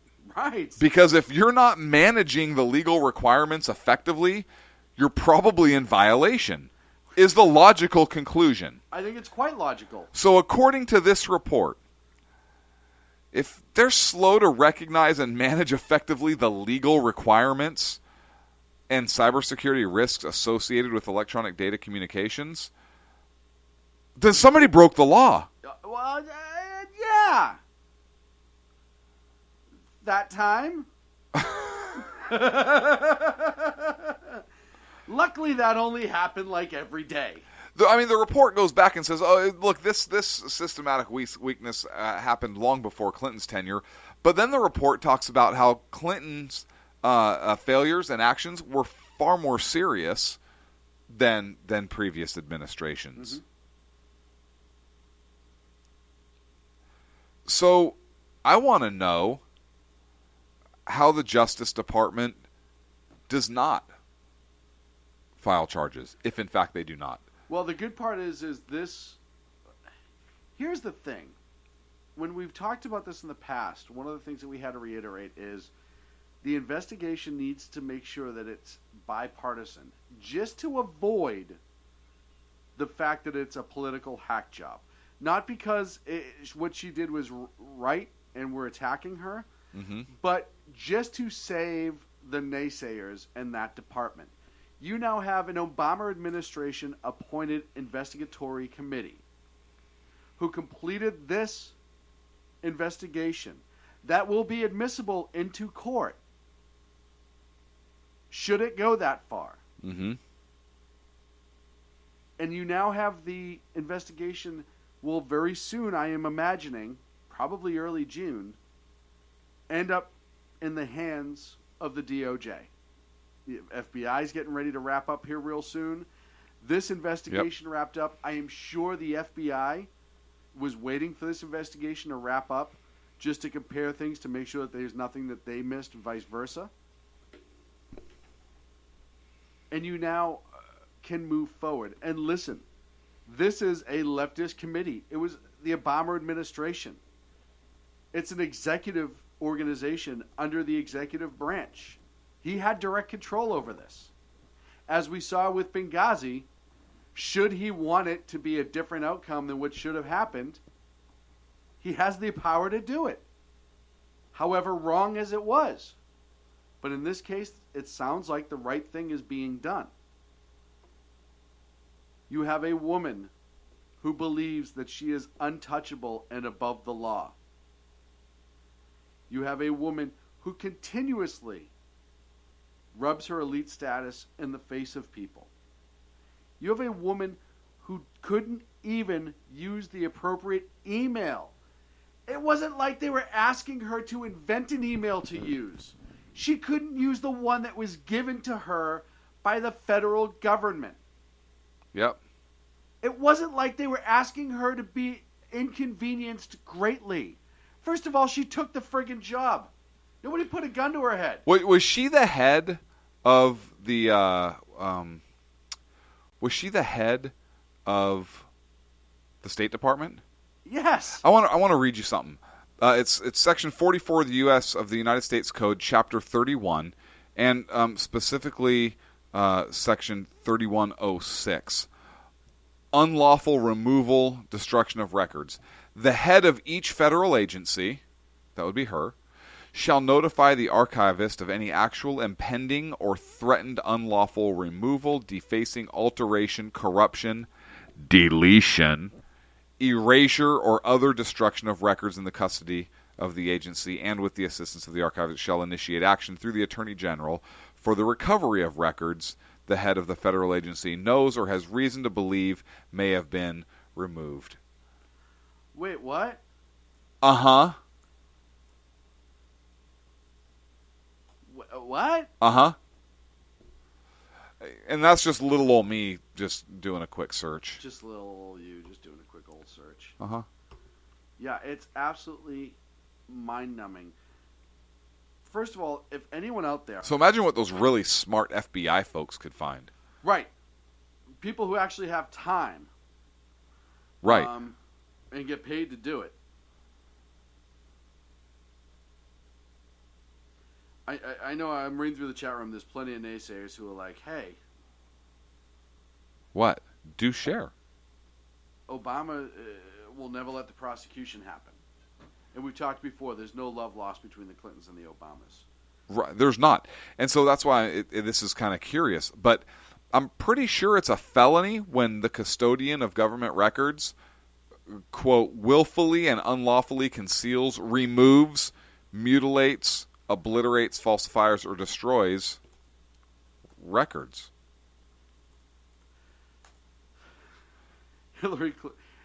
White Mamba says Hillary wouldn't be eligible for hire at Walmart if she weren't a Clinton.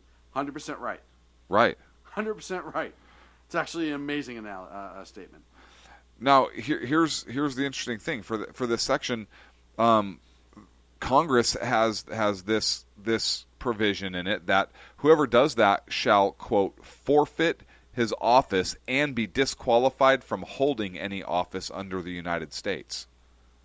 So as long as they can convict her on that one charge, she would that's not not the one charge I was talking about earlier. It's just for destruction of records. It's another statute. But yeah, with what she allegedly did, she should be barred from holding any public office. I agree. And it's looking more and more that the cards are stacking up against Hill Dog. Now, for those people who think that Obama would protect her, I think Obama would rather see Bernie than Hillary. But I don't know how he can protect her. He could pardon her upon conviction, but then she's still been convicted, right? Well, and it's also he's also a legacy guy. He cares more about his legacy than he does about what's going on. And he knows this is one of those things that if she gets a pass, it will forever mar his legacy as being the very elite he claims he never was. Uh-huh. And that's a big deal to him. This guy's an egomaniac. We've talked about it before. He's a narcissist, egomaniac president. It's all about him. And if he doesn't allow this to go through, and she were to be elected president, it would destroy his legacy completely. This is all he would ever hear about until the day he leaves this earth. About how he gave one of the biggest political hack jobs a pass and she became president.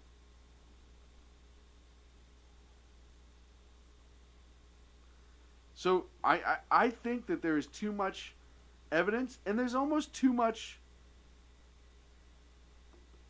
public pressure for this to get a pass. I think a lot of people, even those who are quote-unquote Democrat Hillary supporters, understand that you have to kind of let the chips fall on this. You roll the dice. You're better off going to court, and maybe there'll be a mistrial. Maybe the conviction will get thrown out. Maybe the probable cause will get thrown out. Something. Right. And hope for a legal BS approach. And still have eligibility. Bank on the fact that you're a Clinton. Yeah. And so, have eligibility in November. I don't think a trial would be over. Ooh. Right? Imagine if she were on trial, gets elected, and then convicted. Yeah. Can she pardon herself? I don't know. Is there anything that prohibits a pardon of oneself? Would she be sitting in Wentworth running the country? No. She wouldn't be able to perform the duties. Therefore, whoever her vice president is. Leavenworth, not Wentworth. That's the HBO show. Yeah, whatever. I know what you meant. I still go back to what you said months ago when we were talking about this. I think she cops a plea real quick. I think no matter what, her lawyer is going to look at this and say, cop a plea, hope for a misdemeanor, and move on. There are still idiots that would vote for you.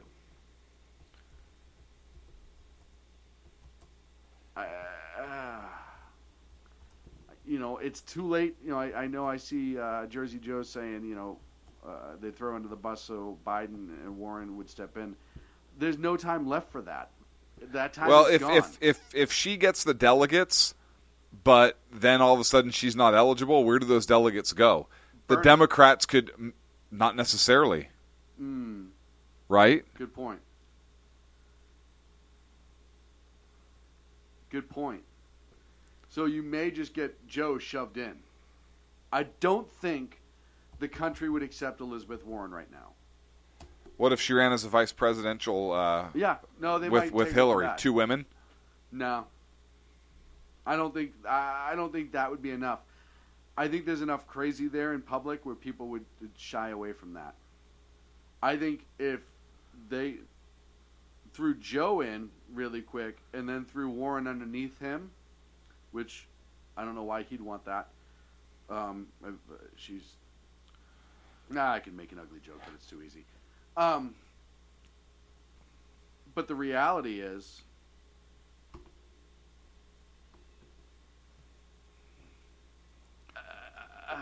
they're just out of time. We're almost out of time. We still have 7 minutes. That's not what you're talking about.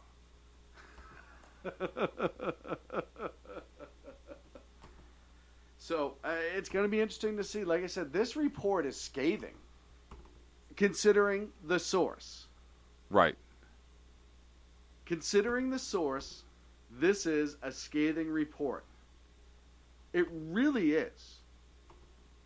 You have a leftist president, a leftist government, investigating a leftist Clinton.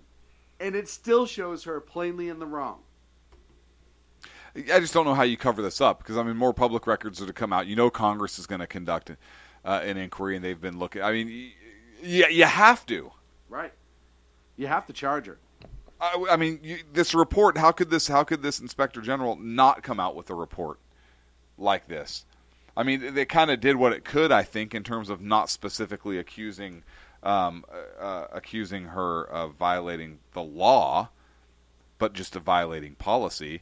So it stopped short, and it also kind of went back and said, oh, well, there were problems even before Hillary. So I think they did what they could. To try to, but it's politically, still there. But it's still there. Right. I think even they were like, we really can't just kind of make this one go away as much as we'd really like to. That's like being the last person in on a group assault. And be like, well, everyone else was doing it. It doesn't make it right. You don't have to go in and do it that way. Right. Everybody else just threw a punch, but you went in and threw a punch and a couple kicks and hit them with a lead pipe in the study. What? By Professor Plum. By Professor Plum. I was going to say with Miss Scarlet or Peacock. So it's going to be interesting to watch. 5.5 months, as Agador is pointing out, till the next election. Yeah, November's not far away.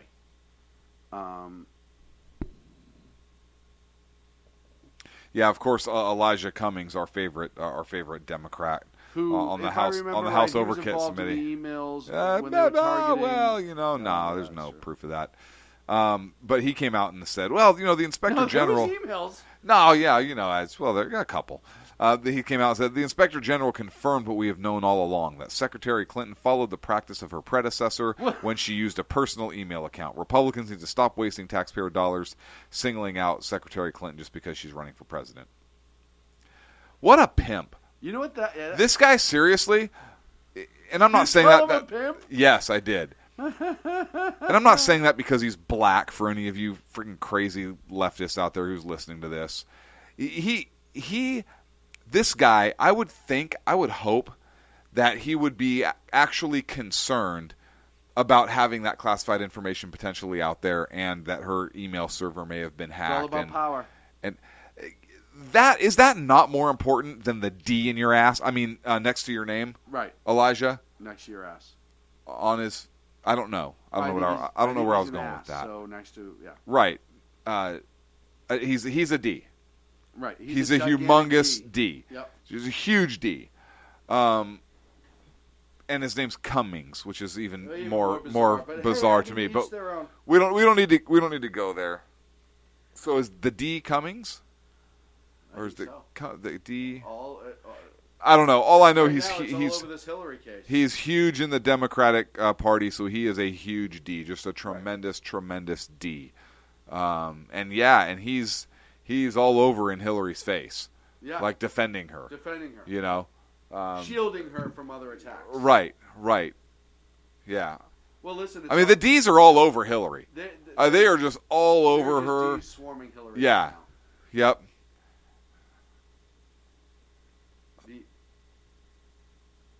The long and short of it, it's all about power. He's afraid to lose power in the White House, and he'll say whatever he can. He's a lying sack of shit, and we all know it. Yeah. So the fact that Elijah Cummings even gets a press conference is bizarre to me. Hey, really quick, just so everyone knows, like once Obama's out of the White House, they're not leaving Washington. We knew that. They're certainly not going back to Chicago because, well, it's a demilitarized zone. I'm sure the Secret Service was like, we can't protect you there. You know what? That's got to be impossible because it's a gun-free zone, the whole city. Right. So they bought a very, very small home in just a middle-class Washington neighborhood. Wait, let me rephrase that. They bought a 9-bedroom mansion in the Kalorama neighborhood of Washington, D.C., which is very affluent, very, very, very expensive. Why do they get a big house? The house is valued at $6 million. So for the guy who had no money, remember, I don't make a lot of money. Estimated rent on it would be $22,000 if somebody were to rent it per month. Huh. It has an au pair suite, which for middle class and people like you and I, that's just called a nanny or in-law apartment. Okay. Yeah. So, they're just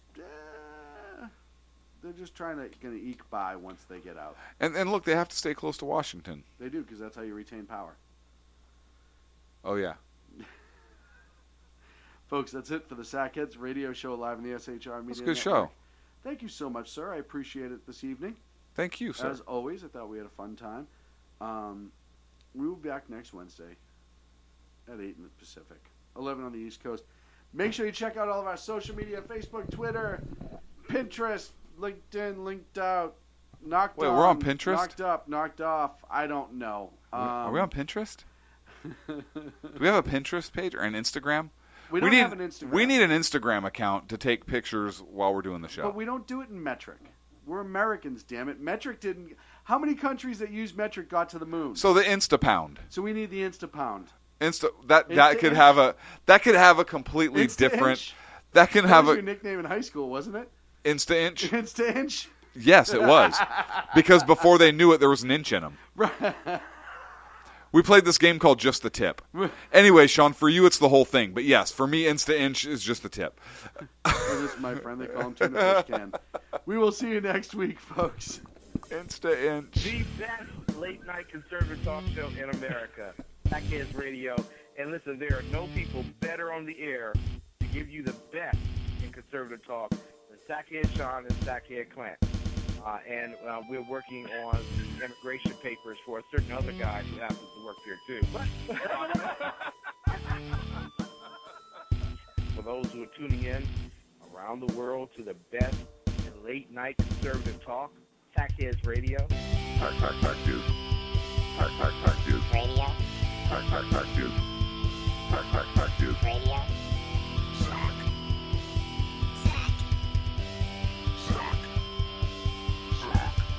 The best late-night conservative talk show in America. In America. In America. And in this web was a large, I'm pretty sure it was the biggest spider I've ever seen.